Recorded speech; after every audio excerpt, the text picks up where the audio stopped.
Bienvenidos a una nueva edición de Aislados. Hoy es el día 12 del aislamiento social preventivo y obligatorio que en principio iba a durar justamente hasta el final del día de hoy, del 31 de marzo, y que el presidente Alberto Fernández extendió hasta el 12 de abril. Después de Semana Santa volveremos, en teoría, a la normalidad. Yo soy Matías Baldo, esto es Aislados. Somos dos amigos hablando de deportes por Skype en tiempo de coronavirus. Y del otro lado está la segunda pata de este podcast, Javier Saúl. Javi, ¿cómo andás? ¿Cómo va, Mati? ¿Todo bien? A ver, te marcabas bien, parecía que en principio este iba a ser el final. Bueno, todavía falta tiempo, en principio será el 12, siempre como decimos en todos los capítulos, en todos los episodios, siempre es en principio, siempre es por ahora. No sabremos si finalmente después de Semana Santa volverá toda la normalidad o seguiremos en este aislamiento.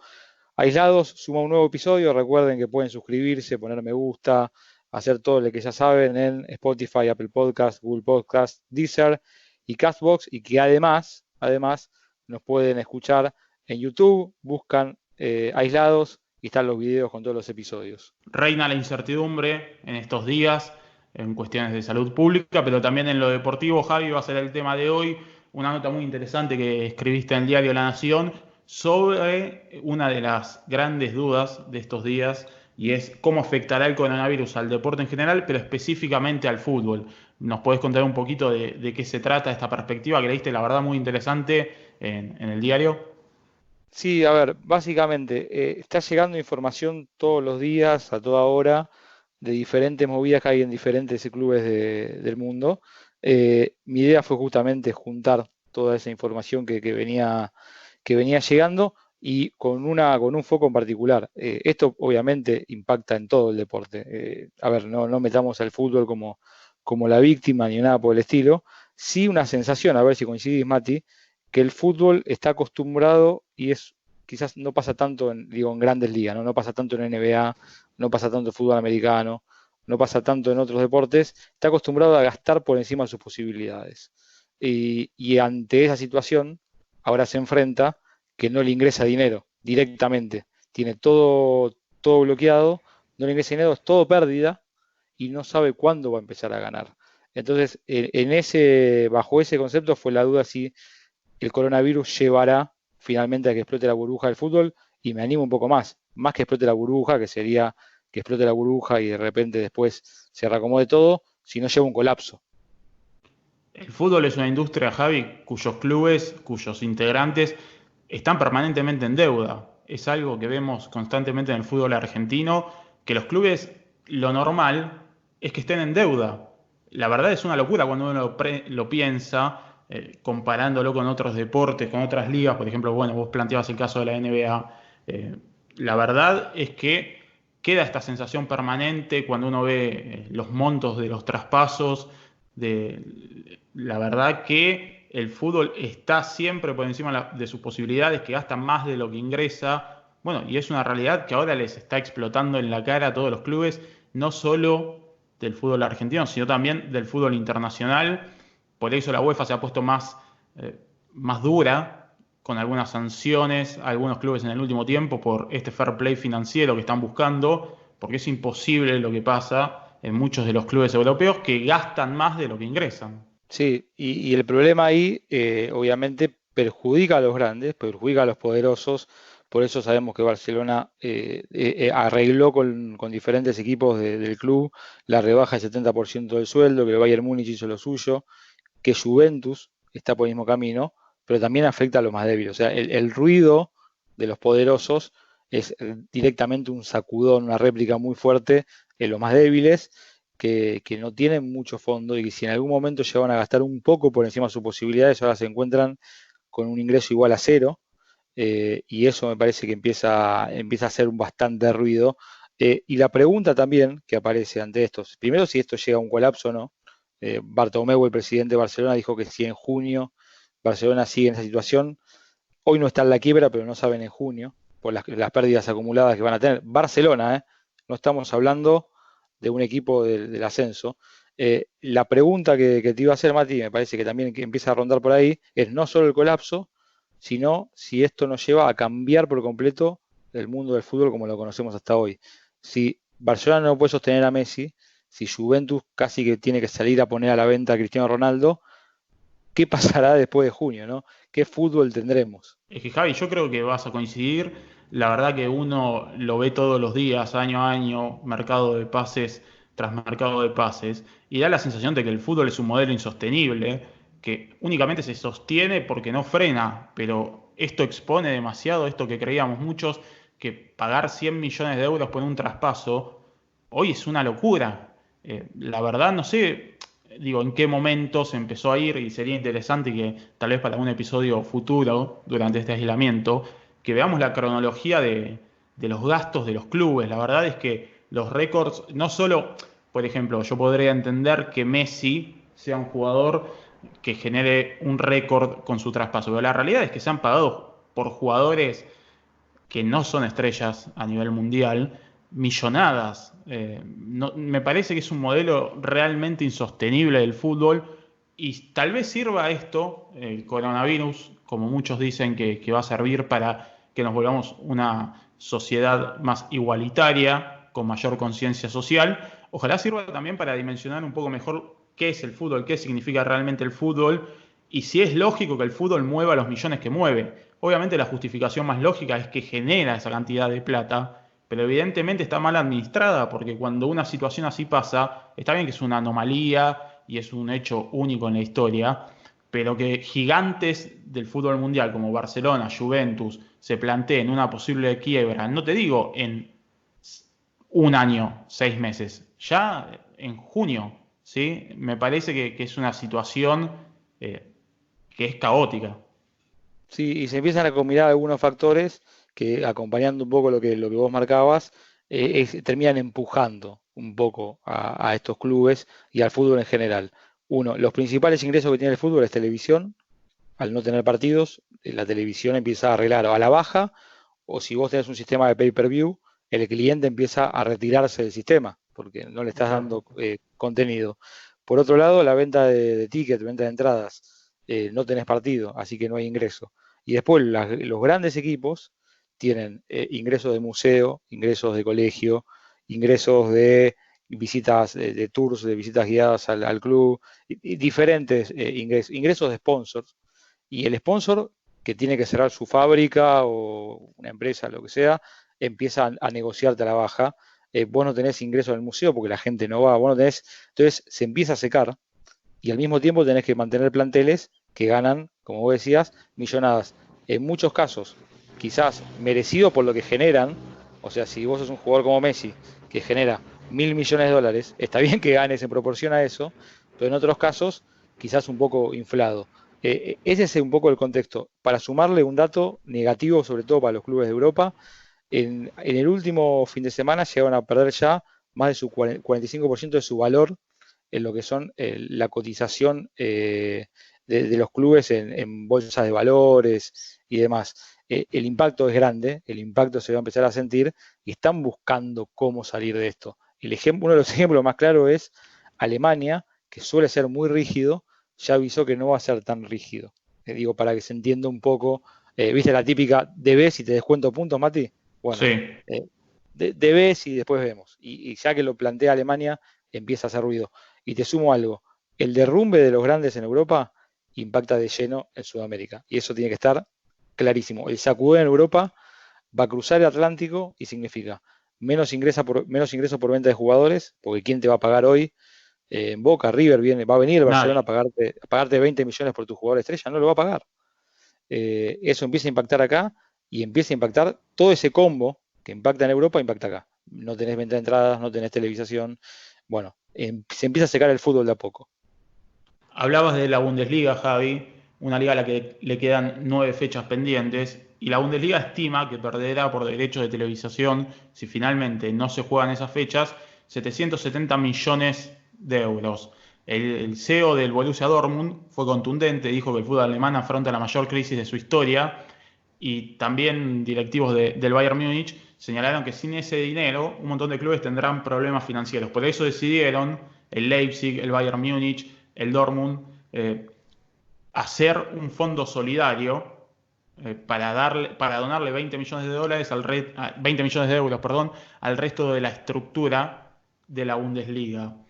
Bueno, es una medida para intentar salvar a los clubes en un fútbol que, como vos señalabas, Javi, es tal vez el más solidario en cuanto al reparto del dinero. El Leverkusen, el Bayern Múnich, el Dortmund y el Leipzig fueron vanguardistas, tomaron esta medida. Veremos si sucede también en otros países, pero esto que marcabas, cómo pensar en Barcelona, cuando lo tenemos a Bartomeu diciendo que puede ir a la quiebra al club, pensando en ayudar tal vez a clubes que lo necesiten aún más. Digo, si el Barcelona está en problemas, no quiero imaginar el Getafe, por ejemplo. Ahora, bien, hablábamos en la previa entre nosotros sobre cuál puede ser una posible salida a esto, cuál puede ser una posible solución, y mucho tendría que ver, Javi, la FIFA. Sí, se está hablando de algo que hoy justamente lo filtró Reuters y lo filtraron en el New York Times y tiene un significado histórico importante que vamos a empezar a escuchar de esto, no solo hoy, sino por los próximos días, que es hablar del plan Marshall del fútbol, el plan Marshall de la FIFA para tratar de salvar el fútbol. A ver, hay que irse, Mati, muy lejos para saber qué es el plan Marshall. Exactamente, bueno, hacemos un breve repaso de historia. Igual, obviamente, si lo quieren buscar, pueden buscarlo y les va a venir bien para aquel que no sepa qué significa el Plan Marshall. Fue una iniciativa estadounidense para apoyar a la Europa Occidental, ¿sí?, a reconstruirse después de la Segunda Guerra Mundial. Muchos países quedaron devastados y Estados Unidos financió esa reconstrucción. Brevemente, un repaso histórico. Se La FIFA, planea, claro, la FIFA en sí. modo Estados Unidos. Exacto, exacto. Que igual Estados Unidos, que lo que estamos viendo es que salva al mundo solo en las películas, Javi, después de lo que lamentablemente están sufriendo por culpa de algunos de sus propios dirigentes, gente que subestimó esta pandemia. Ojalá sea lo más leve posible. Pero bueno, saliendo del ámbito político, la idea sería que la FIFA financie y ayude a estos clubes en una situación de emergencia. Sí, una especie de fondo, ahí tiene reservas por varios miles de millones de la FIFA, piensa apostar en, esas reservas en, de alguna manera, salvar al fútbol. La FIFA no quiere el colapso, la FIFA no quiere que quiebren los clubes. Esto no se sabe cuándo se va a terminar. La verdad que es todo una incógnita. Más allá de algunos chistes que ahora hacemos de si es por ahora o no, realmente es una incógnita y está frenando una industria muy grande que la FIFA no quiere que termine quebrando. Por eso va a haber un apoyo fuerte de la FIFA. Todavía no se saben las condiciones, todavía no se sabe la forma, pero sí se sabe que están trabajando en eso y digamos, en cualquier momento saldrá este plan. Y la idea es esto, es apostar a salvar a los clubes, salvar a las federaciones, salvar tanto al fútbol masculino como al femenino. ¿Por qué? Y esto, Mati, está bueno remarcarlo. En Europa se está hablando estos días de que el fútbol femenino va a pagar los platos rotos del fútbol masculino. Ya de por sí viene muy atrás en reconocimientos y en salarios y demás, y ahora yo, dirigente de un club de Europa, pienso en, por salvar al equipo de fútbol masculino, tiro abajo el femenino. No solo es bastante polémica la decisión, sino que es un golpe más a un fútbol femenino que de por sí le cuesta levantar cabeza. Pero sin dudas, yo creo que si tienen que elegir y en una situación límite van a hacer eso, si es lo que hicieron históricamente, relegando al fútbol femenino. Después podemos discutir si obviamente estamos en las antípodas de estas decisiones, pero sin dudas los dirigentes del fútbol mundial van a priorizar el fútbol masculino. Y si tiene que pagar el fútbol femenino, tiene que pagar el fútbol femenino, y si tiene que pagar el básquet, va a pagar el básquet. Lo estuvimos viendo últimamente, tal vez en algunos clubes argentinos, que cerraban, ¿sí?, sus otras disciplinas para darle prioridad al fútbol masculino. Y la realidad, a esto es lo que quiero llegar. Lo mal manejado que debe estar el fútbol masculino, porque uno conoce lo que le permiten conocer, ¿sí? Más allá de que uno, como tal vez como periodista, puede tener algún acceso más o menos a la información que el hincha común. Pero la realidad es que si una estructura multimillonaria como la que fueron armando durante los últimos años, durante las últimas décadas, en el mundo del fútbol, colapsa después de, ¿cuánto llevamos? 20 días de cuarentena total, de aislamiento prácticamente mundial. La Sí, verdad, estiralo un mes, si querés. bueno, estiralo un mes. Si toda esta estructura multimillonaria que se permite pagar sueldos astronómicos, que no lo ganan nadie, ningún otro integrante de la sociedad, salvo algún empresario multimillonario que tenga su propia empresa, pero digo, futbolistas, ¿sí? Estamos hablando de deporte, a nosotros nos encanta el fútbol, nos encanta el deporte, sabemos que es una industria que mueve millones, pero que en la realidad cuando vamos, y parece algo hasta no hace falta ni decirlo, pero en este momento donde hay que salvar al mundo, los futbolistas están en la casa. Digo, si toda esta estructura que es multimillonaria colapsa después de un mes, ¿qué hacen con la plata? ¿Qué Sí. pasa con la plata? ¿Por qué está tan mal manejado que de repente un club como el Barcelona, que tiene hace más de una década el mejor jugador del mundo, que es una marca a nivel global, hoy está viendo qué puede hacer? Digo, Javi, si esto le pasa a Barcelona, si esto le pasa a la Juventus, si esto le pasa al fútbol, imagínate lo que va a pasar con los otros estamentos de la sociedad. Yo por eso me pregunto, o esto nos va a pasar a todos, o esto es algo que evidentemente está muy mal manejado. Y yo creo que de acá tiene que salir un fútbol más sano, en todo sentido, económicamente también. No creo que sea sostenible en el tiempo, y esto lo está demostrando, la verdad.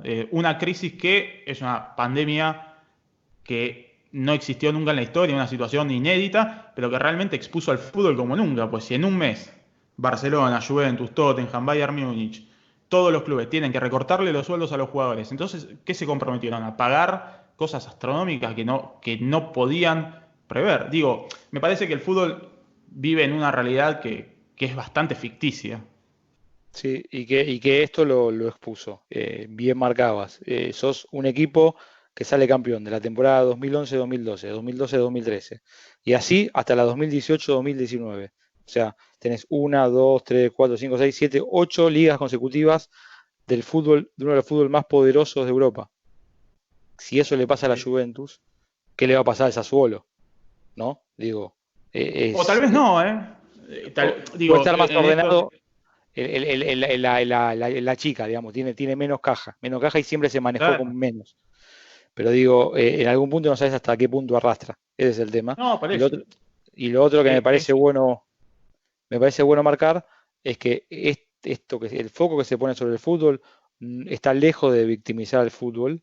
Y me parece que sí va más en tono a tu mensaje. Digamos, esto no es victimizar al fútbol, no es, uy, mirá qué mal está el fútbol. No, qué mal se manejó el fútbol y cómo esta pandemia los pone.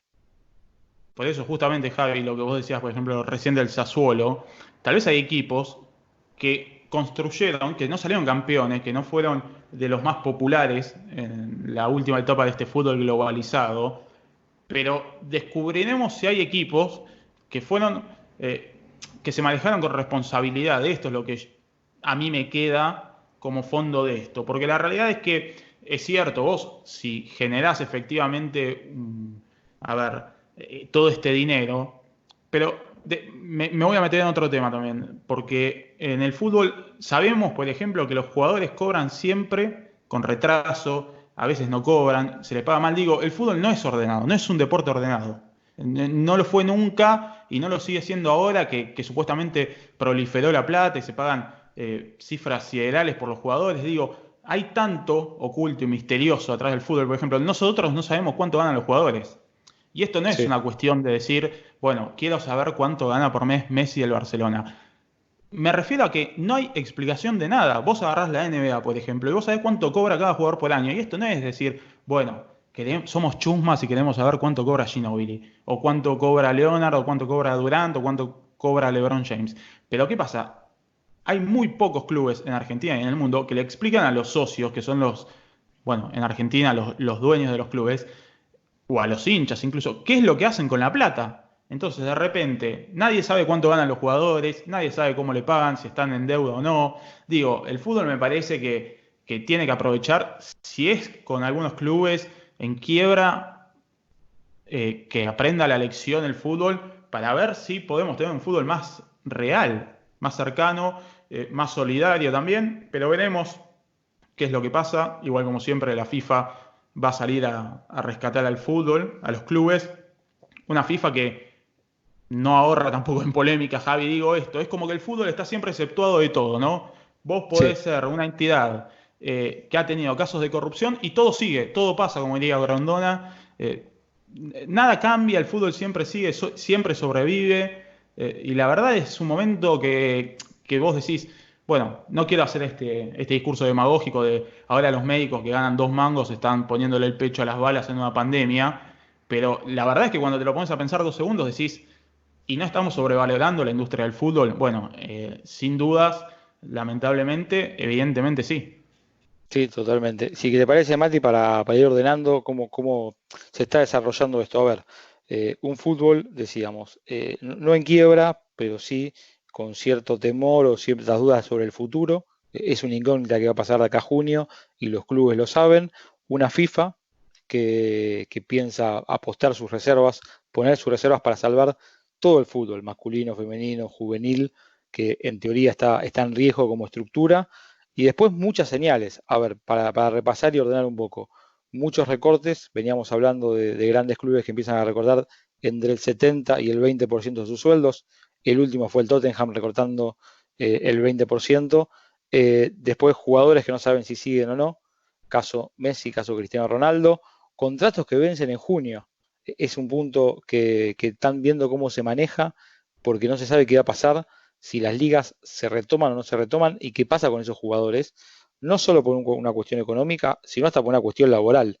Salimos, no hablamos de Messi, hablamos del jugador de una categoría inferior que vence contrato en junio y qué pasa con ese jugador. Queda libre, arregla con otro equipo, ahí está la duda.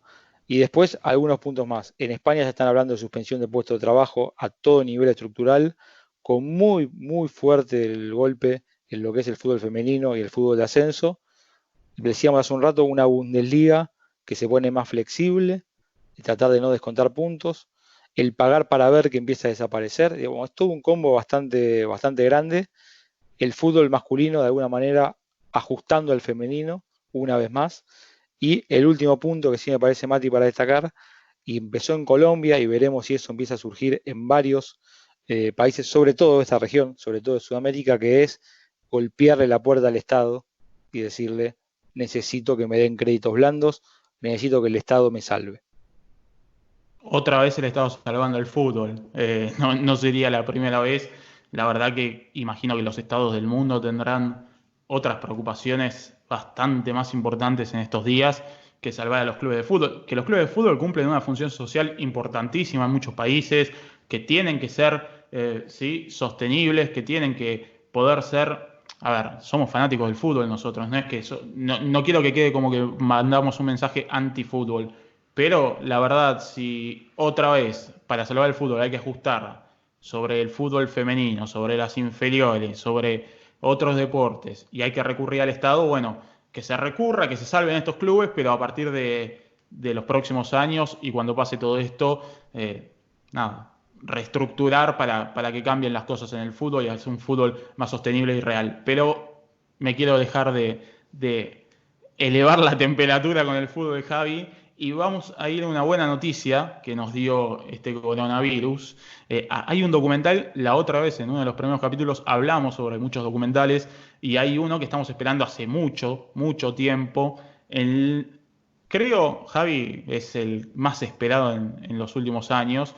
Un documental que muchos jugadores también, por ejemplo el caso de LeBron James, pidieron que se adelante la fecha de salida porque, bueno, viendo lo que estamos atravesando, necesitamos maneras de distraernos y creo, Javi, que esta es una manera para los fanáticos del deporte, del básquet y de Michael Jordan, ideal para hacerlo.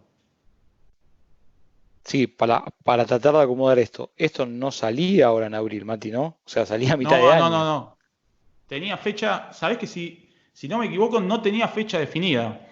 Hace no mucho había salido un video, un pedacito más del documental. Estamos hablando de Last Dance, ¿sí? El último baile, sobre un documental de 10 capítulos sobre Michael Jordan y los Bulls. Bueno, estábamos, después de ver ese tráiler, con la incertidumbre de la fecha porque anunciaba muy pronto y demás. Y parecía que no iba a salir, mucha gente empezó a escribir en Twitter, en las redes sociales, hasta los propios jugadores de la NBA lo pidieron. Y finalmente hoy se confirmó que lo podremos ver a partir de, en Argentina y toda Latinoamérica, el 20 de abril en Netflix. Así que Perfecto. veremos un documental, en teoría ya fuera de aislamiento, no sabemos en Argentina hasta cuándo va a durar, en principio es hasta el 12 de abril, pero bueno, si se extiende, y si no se extiende también, será un menú imperdible, va a estar en Netflix, ¿sí? Se va a poder ver a partir del 20 de abril y la propia plataforma de streaming lo define como Michael Jordan cuenta todo sobre su vida y su carrera deportiva en esta docuserie definitiva con imágenes nunca vistas de su último campeonato en la NBA. Bueno, la historia de Jordan es imperdible, esa última consagración es imperdible. Imagino que nos vamos a emocionar mucho. No sé cuánto lo esperás el documental, Javi, y en qué ranking, haciendo un ranking rápido de deportistas en la historia, lo ubicás a Jordan. A ver, vamos por partes. Primero, me ilusiona mucho el documental. Soy de consumir mucho documental de NBA. Me parece, recomiendo, creo que bueno, ya lo recomendamos. Dennis Rodman es un gran documental, el de ESPN. Muy bueno. Y esperamos, a ver, un documental esta vez, a ver, para compararlo, porque a veces es difícil, ¿no? De contextualizar, sobre todo para los más chicos que quizás nos están escuchando y lo tienen a Jordan por algún video y demás. Es casi esperar un documental de Maradona del 86, de Messi brillando, es algo, me parece que vale la pena. Es algo épico, es un jugador. ¿En qué lugar lo ubico? Y yo creo que se sienta en la mesa, ¿no? De los tres. Sí, yo tengo a Lee, Jordan, Federer, sacando un Cinco. poco el fútbol. Sí, sí. Una Es muy mesa de difícil cinco. hacer ese ranking, pero bueno, Diego y el quinto, no sé, ¿a quién pones? No sé si tenés los mismos cinco que yo. Sí, a mí me pasa algo con Messi, que es cierta admiración a su reinado tan largo.